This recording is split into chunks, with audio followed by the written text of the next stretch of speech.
I was elbow deep in grease, the smell of motor oil thick in the air, when my phone buzzed on the counter. I wiped my hands on an old rag and glanced at the screen. Marcus. He only called when something was wrong. "Hey, Jack," he said, his voice sounding strained. "Got a car broken down on Route 19, about 10 miles out of town. Thought you could take a look. I know you're busy, but it's a quick fix, I promise." I sighed, wiping the sweat off my forehead. My shop was a mess, the kind of place that felt like it had been stuck in time. Dust everywhere, old trucks with more rust than parts. The last thing I wanted was to head out to some god-forsaken stretch of road. But Marcus was a good guy. We went way back. "All right, I'll go. But this better not be some long-ass job. You know I've got Evan to pick up from school." He chuckled, a little too nervously. "Won't be, man, just a quick stop." I grabbed my jacket, tossed it on, and grabbed the keys to my old Chevy. It wasn't much to look at. Rust spots and worn-down tires, but it ran. I pulled out of the garage, the engine coughing and sputtering like it was fighting to stay alive.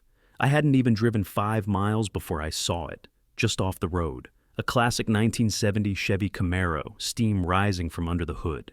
It looked out of place, like it had been dropped in the middle of nowhere by some other world. I parked behind it and stepped out, the cold wind biting through my jacket. There was a woman standing next to the Camaro, hands on her hips, clearly frustrated. She was wearing a sleek, expensive suit, completely out of place for this part of the world. The kind of suit that probably cost more than my rent. "You need help?" I asked, walking up. She turned, a little surprised, then offered a tight smile. "I'm hoping so. I'm just passing through and it looks like my car's, well, done for." I took a look under the hood and immediately spotted the issue. A loose radiator hose. Easy fix. The kind of thing that wouldn't take more than a few minutes. Quote 6. Her eyes widened a little. Quote 7. Quote Shiwa. I pulled out a wrench and got to work. It didn't take long, maybe 5 minutes. She stared at me, then looked down at her hands, clearly not sure what to do. Quote 9. I shook my head, wiping my hands on the rag again. Quote 10. She hesitated, as if she couldn't quite believe what I was saying. Quote 11. Quote 12. She climbed into the Camaro, started the engine, and revved it a couple of times. Quote 13. She asked. Quote 14. She gave me a brief nod, then pulled away, her car roaring to life, the sound of that engine cutting through the quiet town. I stood there for a moment, watching her go. Something about the way she looked back at me, like there was a question in her eyes that she didn't know how to ask, left me feeling a little off. Something I couldn't put my finger on. I shrugged it off and turned back to my truck. But for the rest of the day, I couldn't stop thinking about her, about that sleek business suit, and the way she didn't seem to belong in a place like this. I pulled back into the garage, the sound of my truck's engine sputtering as it died. The place was quiet, save for the hum of the overhead lights flickering. Dust hung in the air like a bad memory. I didn't even bother to shut the door. It felt like the whole town was asleep, like nothing ever really changed here. I stared at the old Chevy truck I'd been working on all morning. The whole damn thing was a mess, rust holes in places I didn't even know could rust. The engine half dismantled like someone had tried and failed to fix it. Sometimes it felt like I was just patching up things that didn't have a future. But what else could I do? I had bills to pay, a son to raise. Evan would be home soon, probably talking my ear off about school. It wasn't much, but it was enough. As soon as I heard his little sneakers slap the pavement outside, I tried to shake the thoughts of Emma out of my head. I shouldn't even be thinking about her. A woman in a suit, passing through a town like this, getting her car fixed by some mechanic. There was nothing to it, but I couldn't help it. There was something about the way she looked at me when she left, like I was more than just some guy fixing her broken-down car. It made me uneasy. Still, I forced myself to focus on the job. Focus on Evan. Not 5 minutes after I pulled the wrenches from my pockets, the door creaked open, and there he was, Evan, running in like a little whirlwind. His backpack bounced against his back, his face all red from running. "Dad, guess what?" he said, barely taking a breath. "What?" "I got a 95 on my math test. Mr. Johnson said I'm, like, the best one in the class. Can you believe that?" I smiled. I couldn't help it. The kid was so proud of his grades, it was like he'd just won the lottery. I crouched down and ruffled his hair. "Nice work, kiddo. I'm proud of you." He beamed. "Can we go grab ice cream later? To celebrate?" Yeah, we'll go. Just gotta finish this truck, all right?"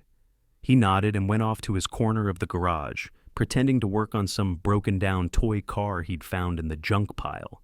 He was always trying to help, always wanting to be a part of whatever I was doing, even if all he could do was hold a wrench the wrong way. The weight of the bills on the workbench pressed down on me again, but I pushed it aside. Evan had a big heart, and I wanted to do everything I could to make sure he stayed that way. This town might be small and struggling, but I had him, and I'd fight for him, no matter what. That's when my phone buzzed again. I didn't recognize the number, but I answered it anyway. "Hello? Mr. Evans?" A smooth voice on the other end said. "This is Natalie from McLaren Motors. We've been following your work on vintage cars and we're hoping to discuss an opportunity with you." I froze. McLaren? The car company? I almost laughed. "Yeah, right. This some kinda prank or something?" "No prank, Mr. Evans," she said, her voice calm but firm. "We've seen your restorations. Your work with classic vehicles is exceptional. We'd like to schedule an interview." I glanced over at Evan, who was sitting on the floor now, pulling parts out of an old toolbox. This felt off. "I don't know what you're talking about. I've never worked with McLaren." "We've reviewed your past work, Mr. Evans. We believe you could be a strong fit for our new restoration division. It's a prestigious role." I could barely wrap my head around it. McLaren Motors, one of the biggest names in the car world, they wanted me? "I don't know," I muttered, still trying to process it. "I don't really trust big companies. I'm just a mechanic in a rundown garage." "I understand your skepticism, but we'd really like to discuss this further. Our executives are interested, and we think you could bring something special to our team." I leaned back against the workbench, not sure what to make of this. "Okay, sure. When and where?" "We'll send you the details. Thank you for your time, Mr. Evans." I hung up, still in disbelief. I'd spent years working on cars, fixing old trucks, restoring things that people had long given up on. But a job with McLaren, a chance to work with high-end cars in a corporate setting, it didn't make sense. Just then, Marcus called, his voice urgent. "You get that call?" he asked before I could even say hello. "Yeah, McLaren wants me to come in for an interview." He was quiet for a second. "Jack, man, this is huge. This could change everything for you. You know how much they could pay you? The kind of cars you could work on?" "I don't know, Marcus. Something about this feels wrong. I've never even worked with them. Why would they come after me now?" "It's simple. They've heard about you. They know what you can do with those old cars. This could be your shot. Don't blow it." I ran my fingers through my hair, staring out the garage door at nothing. Maybe he was right. Maybe this was my one shot at something better. But I didn't trust big companies, and I sure as hell didn't trust people who'd never even seen my work in person suddenly showing up at my door. But then there was Emma. What if she was somehow connected to this? What if she was the reason McLaren had even heard of me? The thought made my gut twist, but I couldn't ignore it. I had a lot to think about. But for now, all I could do was prepare for the interview, even if it didn't feel right. Because no matter how crazy it seemed, this could be the break I needed, for me and Evan. The next day, I stood outside McLaren Motors' corporate building, feeling like a fish out of water. The glass doors gleamed like they were trying too hard to look important, and the sleek black and silver design of the place made my old work boots feel even more out of place. The whole building looked like something out of a magazine, cold, shiny, and utterly unwelcoming. It smelled too clean inside, like someone had scrubbed every inch with bleach and money. I tried to shake off the feeling as I stepped through the glass doors and into the lobby. There was a guy in a suit standing behind a reception desk, looking at me like I didn't belong there. He didn't say anything, just waved me toward the elevators. I could feel the tightness in my chest as I waited for the doors to open. A knot of suspicion twisted in my stomach, but I couldn't pinpoint why. I was escorted up to a sleek conference room that felt like something out of a sci-fi movie. Chrome chairs, a glass table so polished I could see my own reflection.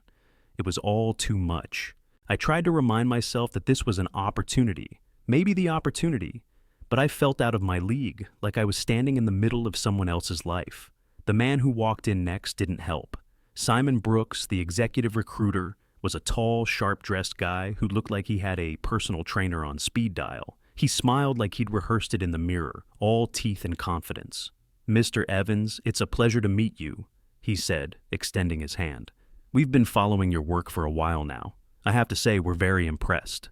I shook his hand, feeling awkward, like I was shaking hands with a car commercial.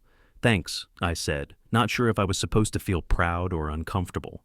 "I've been doing this a long time. Nothing fancy, just fixing old cars." He gave a short laugh, almost condescending. "Your work is far from ordinary, Jack. We've been looking for someone with your specific skills to lead our new restoration division. It's an exciting project, one we believe could elevate McLaren's reputation even further in the luxury car market."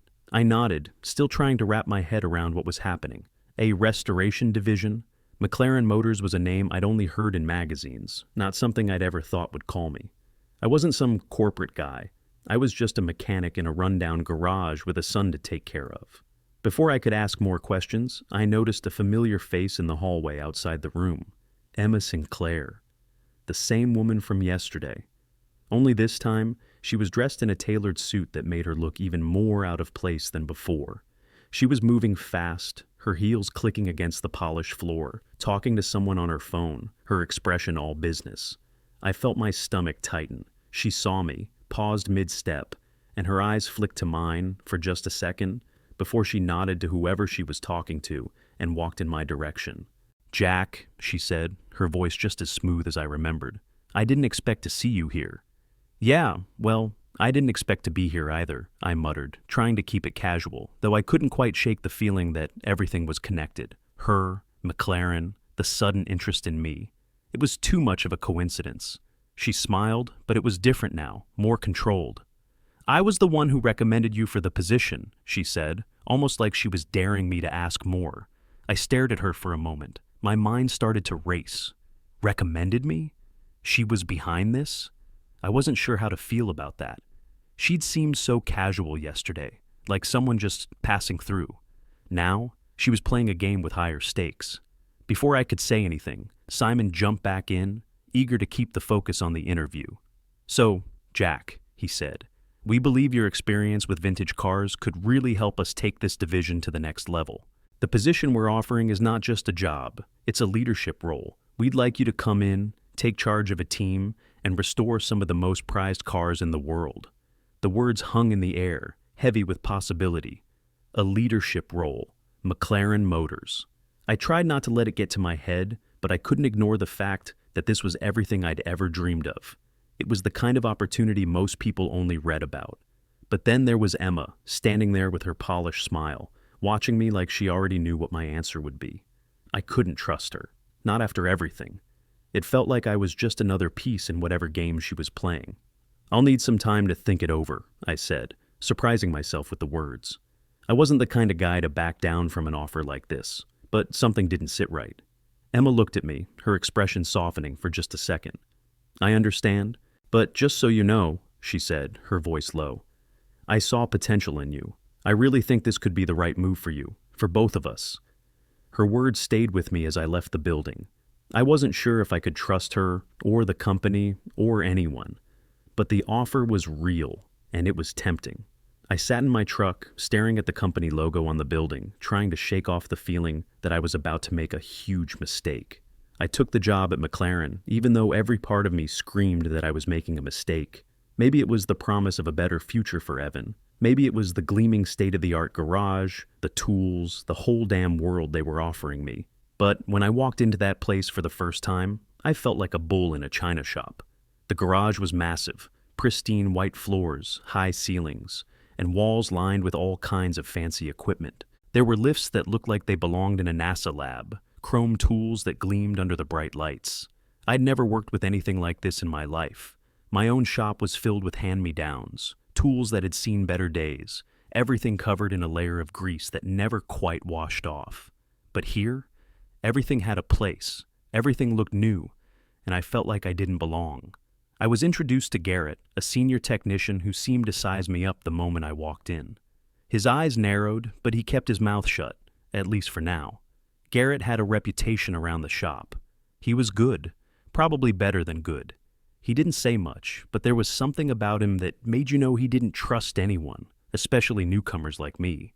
"You'll be working on the Ferrari 250 GT, Garrett said, his voice flat, like he was handing me a broken pencil to sharpen. "It's been sitting here for weeks. If you can't handle it, let me know. We don't have time for amateurs." I swallowed hard. The Ferrari 250 GT wasn't just any car. It was a high-profile project, worth more than my entire life's savings. If I screwed this up, I wouldn't just be out of a job. I'd be out of any chance of making it in this world. I set to work, my hands shaking a little as I grabbed my tools. The car was gorgeous, but it needed serious attention. It was like piecing together a broken dream. Every screw, every part needed my full attention. I had to get it right. I worked all day and well into the night, the others coming and going, but I kept my head down, focusing on the task at hand. Sweat dripped down my face, but I didn't stop. I wasn't going to give them any reason to think I couldn't handle this. It was more than just fixing a car. It was about proving I deserved to be here. Finally, after hours of intense work, I finished the repair. The engine purred like a cat. I was exhausted, but there was a small part of me that felt proud. I'd done it. But as I walked past Garrett to leave, he barely looked up from the car he was working on. "Not bad," he muttered, his tone dismissive. "But let's see how it holds up after a few more miles." That was it. No congratulations, no acknowledgement of the fact that I'd just put in 12 hours on a car worth more than most people's houses. I felt the sting in my gut. Garrett didn't just doubt me. He wanted me to fail. It was like he was waiting for the moment when I'd slip up so he could say, "I told you so." The next few days were no better. I kept my head down, kept working, but it felt like the longer I stayed, the more out of place I became. There was a coldness in the air, like the other techs were all on some unspoken level, and I was still trying to figure out how to get in. Garrett was the worst, always watching me, always waiting for me to make a mistake. At home, it wasn't much better. I could feel the strain between me and Evan. He could sense that I was distracted, that I was stressed out. He didn't say anything, but I saw it in his eyes when he came home from school, and I was still buried in work, still glued to my phone or staring at the garage walls. "Dad, are you coming to my soccer game tomorrow?" he asked one evening, his voice small. I looked up from the car I was tinkering with, surprised. I hadn't even realized it was the next day. My heart sank. How the hell had I let it slip? "Of course I'll be there," I said, trying to sound more convincing than I felt. "I'll finish up here and head right over." But even as I said it, I knew I wouldn't be able to make it. I hadn't been to one of Evan's games in weeks. Hell, I hadn't even had dinner with him in 2 nights. My mind was too caught up in the pressure of this new job, trying to fit in, trying to prove myself. That night, after Evan had gone to bed, I sat in the garage, staring at the old tools I'd brought with me, the ones that had been with me since the beginning. They didn't gleam like the McLaren tools. They were worn, battered, but they'd done the job every time. I rubbed my hands together, wondering if I'd made the right choice. The money was great, sure. The prestige, the chance to work on cars like the Ferrari. Hell, that was a dream for most people. But the stress, the tension, it was killing me. It was like I was losing everything I'd worked for, my pride, my sense of self, and maybe even Evan if I wasn't careful. I thought about Garrett's dismissive words, the way he acted like I didn't belong. It wasn't just him, it was the whole damn place. I was a fish out of water, and I was starting to drown. I glanced over at the clock. I wasn't going to make Evan's game tomorrow, and at this point, I wasn't even sure if I cared enough to try. I pulled into the McLaren parking lot that morning, the cool air cutting through the crack in my window, but there was no mistaking it. The pit in my stomach was worse than ever. I hadn't slept much the night before.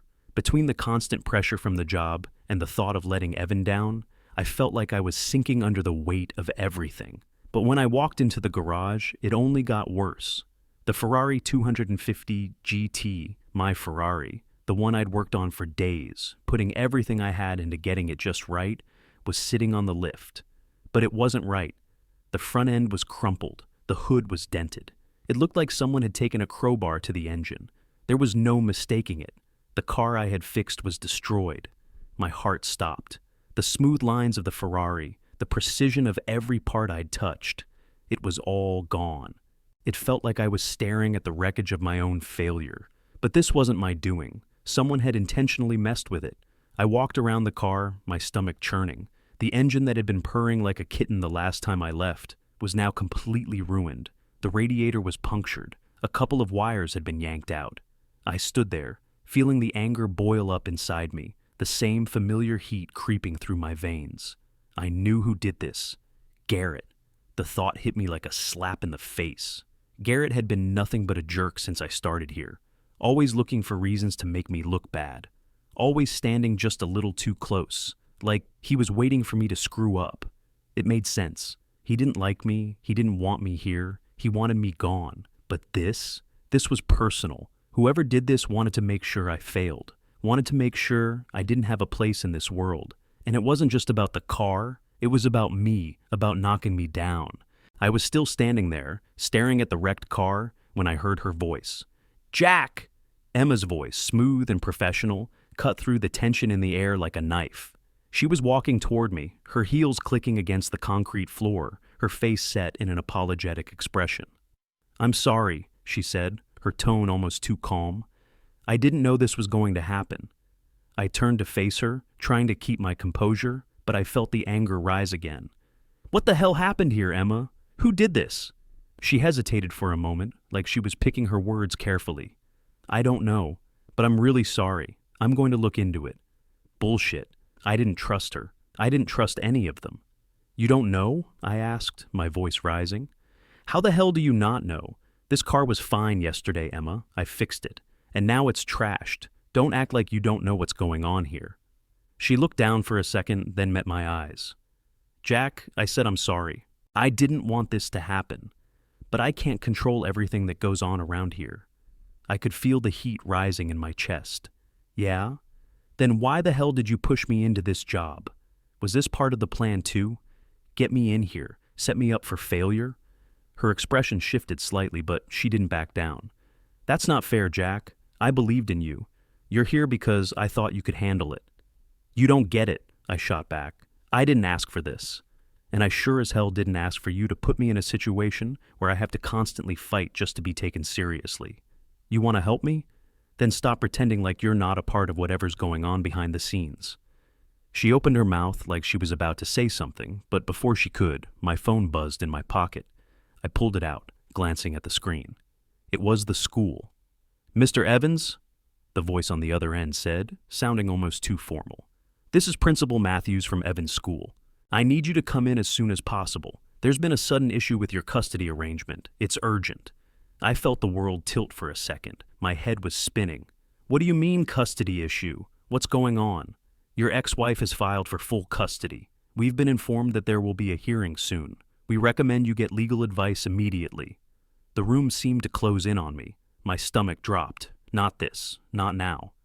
"Wait," I said, trying to keep my voice steady. "What's happening with Evan? Is he okay?" "He's fine, but we need you here. It's important." The line went dead. I stood there for a moment, the phone still pressed against my ear, my heart pounding in my chest. The weight of everything, McLaren, the sabotage, Evan, crashed down on me all at once. Emma was still standing there, watching me, and I could see the way her eyes flickered, like she was waiting for me to break. She knew this was bad. She knew everything was falling apart. But she didn't offer help. Not really. I shoved the phone back in my pocket, glaring at her. "I've got to go," I said, my voice tight. "I've got more important things to deal with than your damn corporate games." I turned and walked away, not looking back, not even caring that she was calling after me. All I could think about was Evan, about keeping him, about making sure I didn't lose him because of all this. The car was wrecked. My career was a mess. But Evan, he was the only thing that mattered now. And no matter what, I wasn't going to let anyone take him from me. The day after the sabotage, I was back in the McLaren garage, trying to fix what someone had torn apart. The Ferrari 250 GT, my Ferrari, the one I'd poured my heart into, was sitting there, mangled. But I wasn't going to let it defeat me. I wasn't going to let anyone make me look like a fool. I worked through the night, hands blistered, sweat dripping down my face, just focusing on the car. I didn't even think about the tension between me and Garrett, or the way the other technicians would glance at me like I was an outsider. I didn't care. I couldn't care. Not now. When I finally finished, I stood back and took in the results. The engine roared to life again, just like it had before. The dents and scratches had been smoothed over. The Ferrari was back, but the satisfaction of fixing it wasn't enough.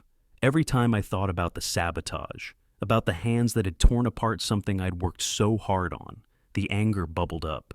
It wasn't just Garrett anymore. This felt bigger than that. I had to know who was behind it. I couldn't keep pretending like I didn't see the way the others looked at me, the way Garrett watched me like I was a ticking time bomb, waiting for me to explode. But something told me it wasn't just him. It was something else, something deeper. I found Emma later that afternoon, standing by the glass window that looked out over the shop floor. She was watching the cars pass by, her fingers drumming lightly on the edge of the table. Her polished exterior hadn't changed since the first time I met her, but there was something in her eyes now, a flicker of something I couldn't name. "Jack," she said when she saw me. Her voice was calm, but I could hear the edge to it. "I heard you fixed the Ferrari." "I did," I said, keeping my voice steady. "But I don't get it, Emma. Why the hell did someone trash it in the first place?" She didn't look at me immediately. She was staring at the cars, her expression unreadable. Then, after a moment, she turned to face me. "I don't know who did it, Jack, but I'm sure it wasn't anyone here intentionally trying to sabotage you." I didn't believe her, not for a second. "That's bullshit, Emma. Someone wanted me to fail. They trashed that car on purpose, and it's got your fingerprints all over it. I want answers." She sighed, like I was making things harder than they had to be. "You're right. I did push for you to get this job." She paused, like she was deciding whether or not to tell me everything. Finally, she spoke. "I knew McLaren needed someone with your skills, someone who could fix these cars the right way. But it wasn't just about the cars, Jack. It was about making a name for this division, about taking McLaren's restoration business to the next level." I felt my chest tighten. That's why she'd push me here. She needed me as a tool. She didn't give a damn about me, about my experience or my past. She saw me as a means to her own ends, a stepping stone. I took a step forward, my fists clenching. "So that's it? You used me, just like that. All this talk about believing in me, about giving me a chance, that was just a way to get ahead, wasn't it?" Her eyes flickered for just a second, but she didn't back down. "Yes, but not just for me. McLaren needs this, Jack. We need someone who can lead this restoration division, who can bring it back from the dead. I thought you were the right person for that. I still do." I felt like I'd been punched in the gut. She wasn't sorry. She wasn't even close to sorry. She was using me, and I'd been too blind to see it. "And what about everything else?" I asked, my voice low. "The sabotage, the way Garrett treats me, is that part of the plan too?" She stepped closer, her eyes softening. "No, the sabotage, that's not my doing. But I'm not blind, Jack. I know there's tension between you and Garrett, between you and the others. It's not easy coming into a place like this, where everyone already has their place. You've got to prove yourself." "Prove myself?" I repeated, bitterness creeping into my voice. "I've been busting my ass to prove myself. And it's not just Garrett, it's everyone here. No one wants me here, Emma." She looked down for a moment, then back at me. "I've been aware of your personal struggles, Jack, about Evan. I know this job is important to you. I know you're doing it for him. But if you want to keep it, if you want to stay here, you have to play the game. That means ignoring the politics. It means looking past the sabotage, the hostility. Focus on what you do best, fix cars, and make sure McLaren's restoration division is the best in the world." I could feel the heat rising again. I was angry. I was frustrated. But there was something else, something deeper. I was starting to see the bigger picture. She was right about one thing.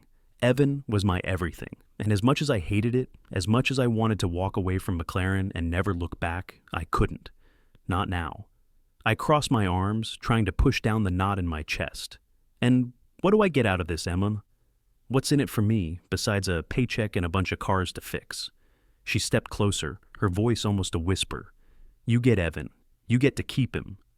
That hit me like a ton of bricks. I didn't want to admit it, but she was right. The custody battle was looming over me like a storm cloud. If I walked away from McLaren now, I'd be walking away from the only thing that could give me a fighting chance. I swallowed hard. "I don't trust you. I don't trust any of this." She nodded, her eyes unwavering. "I understand, but you've got to decide, Jack. You can walk away now, or you can stay and fight for what's yours. I think you know which choice will get you closer to Evan." Her words hung in the air between us, heavy and suffocating. I hated that she was right, but I didn't have a choice. I had to stay. For Evan, no matter what. "I'll stay," I said, the words tasting like ash in my mouth. "But I'm doing it on my terms, not yours." She smiled, a tight, calculating smile. "Good, that's what I wanted to hear." The next few days felt like I was walking through a minefield, each step more dangerous than the last. It wasn't just the sabotage at work that kept me up at night. It was what was happening with Evan. The media storm had started just the way I knew it would. My ex-wife, backed by a team of lawyers who had more money than I'd ever see in my life, had launched a full-scale campaign against me. Headlines everywhere. Local mechanics' ability to care for his son called into question. Evan's future at risk amid father's struggles. It was everywhere. TV, newspapers, social media. Every time I opened my phone, another notification flashed. A picture of me working on some junkyard car, captioned with "Father of the Year."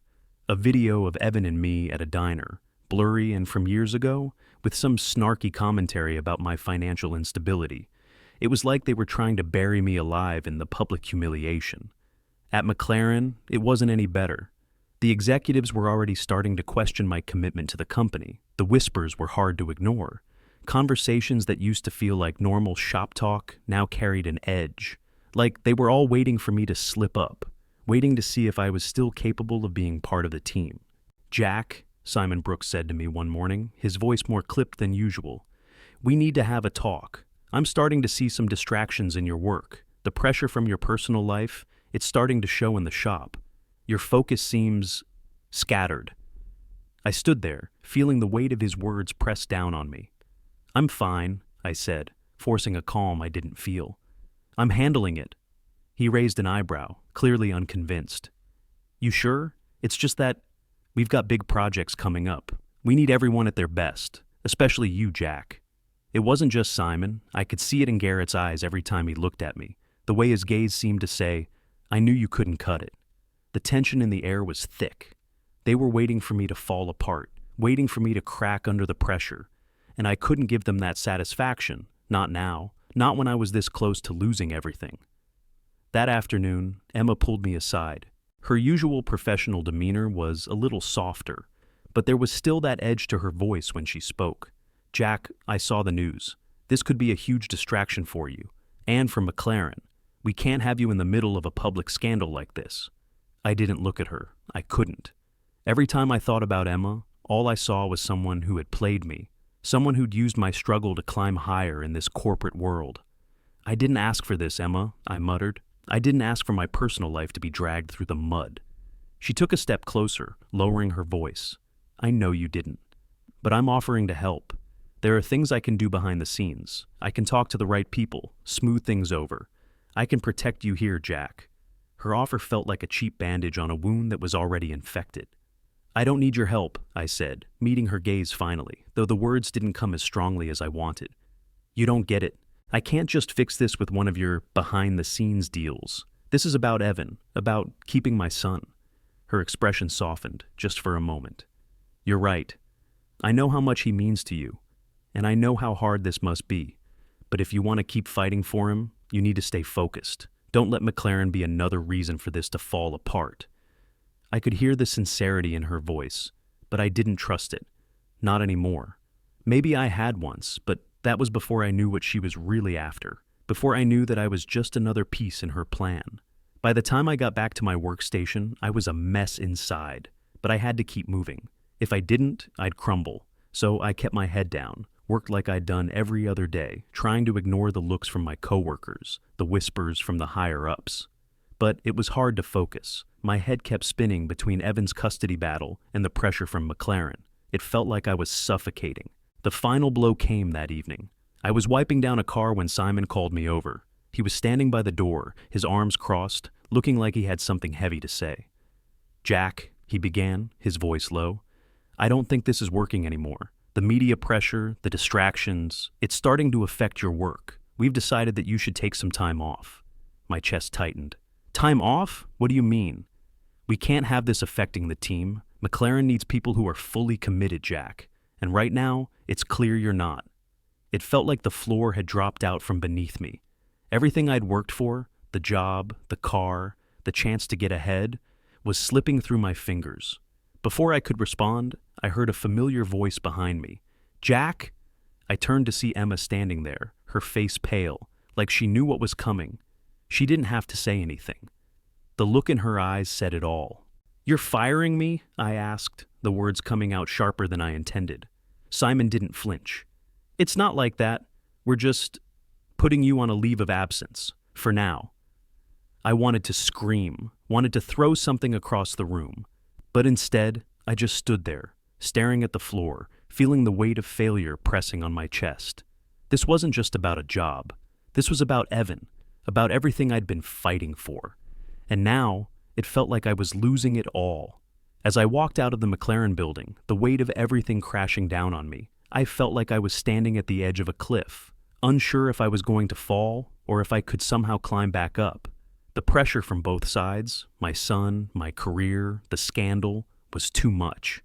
And yet, somehow, I knew I wasn't done. Not yet. I spent the rest of that night sitting in my truck, parked a few blocks away from the McLaren building, trying to figure out what the hell I was doing. The decision to walk away, to leave the place where I thought I could finally make something of myself, felt like the right thing to do. But it also felt like I was giving up. And I hated the feeling. My phone buzzed in my pocket. I ignored it at first. It was probably just another message from Emma, trying to smooth things over. But when the buzz came again, I pulled it out, saw the name, and couldn't ignore it anymore. It was from Evans' school. Mr. Evans, this is Principal Matthews. I wanted to update you regarding the custody case. I've received some legal documents from your ex-wife's attorneys. It's becoming more complicated. You may want to look into some legal options on your own. Please give me a call when you can. I stared at the message for a long time, letting the words sink in. Every day felt like a battle. I could see my life falling apart, my job, my son, everything I'd worked for, and it was all slipping through my fingers. I had to do something, and I couldn't keep letting the corporate world drag me down. I opened up my browser, started looking for anything I could find on custody law, trying to make sense of the mess. I was no lawyer, but I knew enough to look for loopholes. I'd never been the kind of person to roll over. I couldn't now. Not for Evan. I spent hours that night, reading case law, sending off emails to legal experts. The more I read, the clearer it became. There were options. There were ways to fight this. I could do this. I could win. By the time the sun came up, I had a plan. I wasn't going to let Emma or McLaren or anyone else decide my fate. I wasn't going to let them make me feel small. I had Evan to think about, and that was all that mattered. Not some shiny corporate job, not the people who barely looked at me unless I could do something for them. I texted Marcus and told him I was done with McLaren. The decision came easily, but the weight of it still hung heavy. I'd given up a lot to get here, but I couldn't let my son down for a job that didn't have my back. I walked into the garage that morning, my mind made up. I wasn't going to leave without showing them that I still had something to offer. Garrett was working on a high-end classic, looking like he owned the place. I walked over to the car, grabbed the tools, and went to work. For hours I didn't stop. I tuned out everything, Garrett's eyes on me, the whispers of the other techs.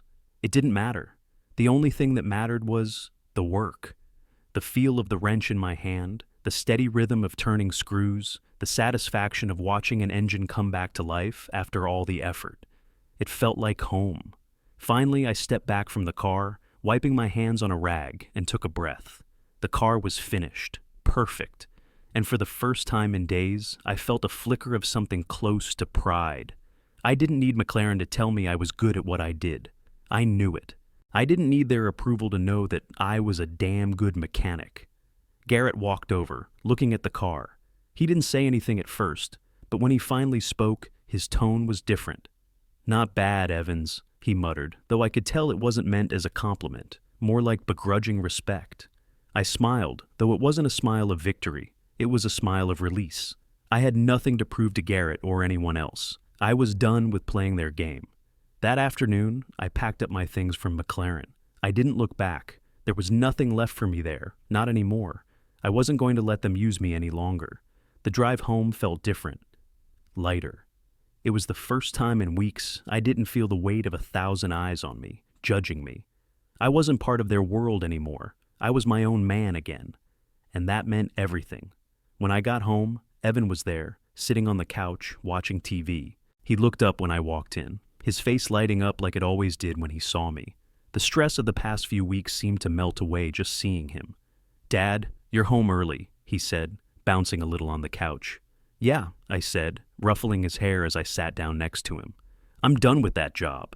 His eyes widened. "Really?" "Yeah," I said, smiling. "Really?" He looked at me, as if searching for the catch. "But what about the cars? You still gonna fix cars?" "Yeah, buddy," I said, pulling him in for a hug. "I'm still gonna fix cars. I'll always fix cars. But now, I'm gonna do it the way I want to, and we'll be okay." He grinned, and for the first time in a long while, I felt that sense of certainty. No matter what happened with the custody case or the mess at McLaren, as long as I had Evan, I was good. We'd figure it out together. We always had. "I'm proud of you, Dad," he said, his voice small but steady. And that was all I needed to hear. I walked into McLaren the next day, knowing this was it. The last time I'd set foot in that place. The tension in the air was thick, like everyone knew something was about to go down, but no one had the guts to say it.